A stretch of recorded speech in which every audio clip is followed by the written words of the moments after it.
I talk a lot on this channel about the act of committing Thrivery, but what is the end product of all these acts that I intend to commit? What does a life of Thrivery or even a thriving life look like? Hello and welcome to Rob Commits Thrivery, my channel where I do some field research into living a bigger life in the hope that we can all smuggle some abundance, curiosity and excitement past the prison guards of comfort, conformity and fear. Now, I always seem to start these around Mawson Park. I wonder if I ought to change the name to Mawson Park Musings. But anyway, it's a good idea when one is planning to make a change to one's life to have at least some kind of picture as to what the end result of all these acts of Thrivery that I'm planning to commit is going to be working up to. I'm kind of sad to say that at the moment I don't have any specifics like dollar amounts or what my career is going to look like. All I know right at the moment is that I'm enjoying doing these videos.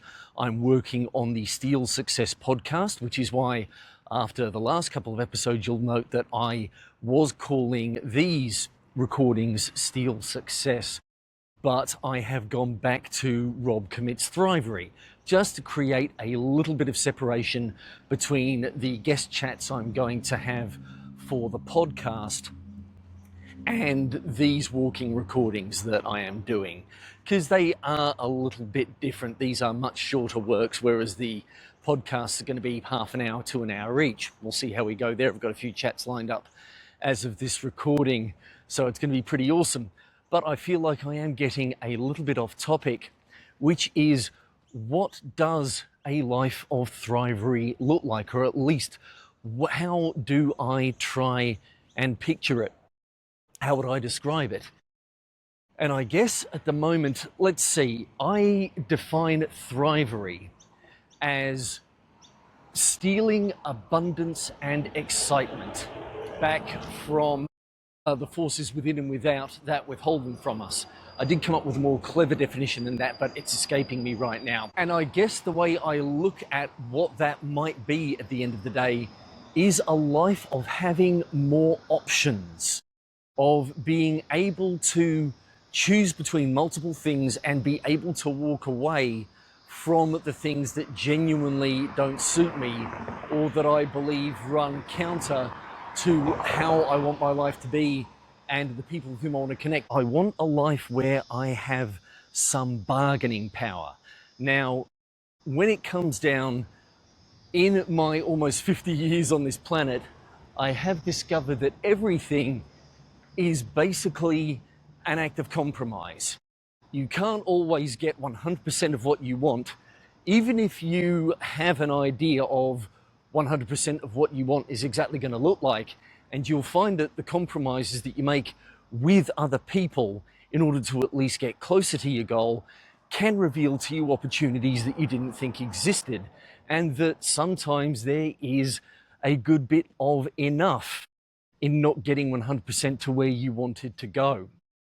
But still, having that power where you can negotiate and bargain, because you do have the safety to be able to walk away if something looks like it's going to go extremely bad. That is basically what I am in the end looking for.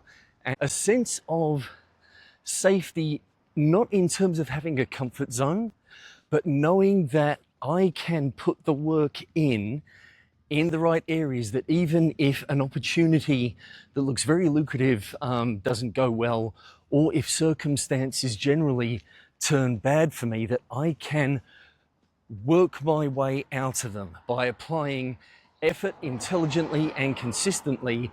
I can improve my life when things get tough, or even when things get good and I would like them to be a little bit better. I think I have heard this concept described by a couple of folks online as, especially when it comes to finances, what you would call fuck you money. Again, having that buffer there so that if someone makes a demand of you, that you feel unable or unwilling to fulfill, then you can basically shrug your shoulders and walk away from it without having to feel beholden to that person, like they've got any genuine or full power over you. I don't see it as that extreme in my own head, but I do want that ability in my own life to have a bit more control over the things that I am willing to accept, the compromises I'm willing to make, and have a little bit less of that feeling like everything is one disaster away from total collapse, which I think a lot of the time is just my own brain working overtime and making my life a bit more miserable.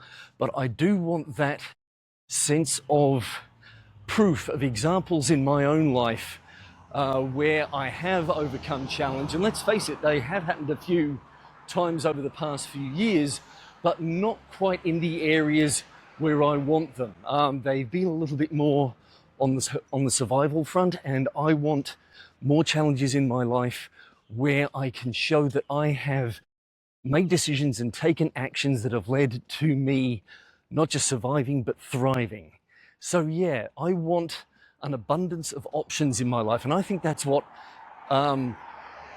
this life of Thrivery, this thriving life looks like. But it's also, in a way, all right, can I sneak across here? All right, let's turn this off. But yeah, all that does sound a little bit grim, so let's take a look at the other side of things, and not just protecting myself from the bad things, but moving a little bit more into a life that is filled with more good things, including good opportunities. That idea that excitement is not just in the known, but in the unknown. There are more things in my life where I'm not sure how they're going to turn out, more opportunities where there is a bit of risk, but where the benefits, not only just the end results are attractive, but the work itself that gets me there is interesting and compelling and exciting. And I get to work with some interesting and exciting, hell, not just work, share life with some interesting and exciting people where we are all pulling together in our own various ways to make our lives more thriving, full of thrivery, with that little bit of cheek, not just in making our lives more successful, but having that little bit of fun doing it. And maybe that sense that you got away with something, even if you've done no one any real harm. So that is, to me, what a thriving life looks like, what I hope to build. So what about you folks? What do you conjure to mind when you think of making your life a bit more successful, having a bit more thrivingness? Is that the word? That's why I use Thrivery. It just works a little bit better in these contexts. But what would you want your life to look like? Even if you're most of the way there, maybe what do you feel is still missing, or what are you yet to explore? And if you're not all the way there, what do you think the things that you can do today that might build slowly toward you getting there? What can you change? What can you do that you've not done before? Or if you're having struggles with consistency, what can you start doing more often so that you are building a pattern in your life? So folks, until the next one, please keep questioning the rules, stay curious, and go find a way you can commit a little Thrivery today, hey?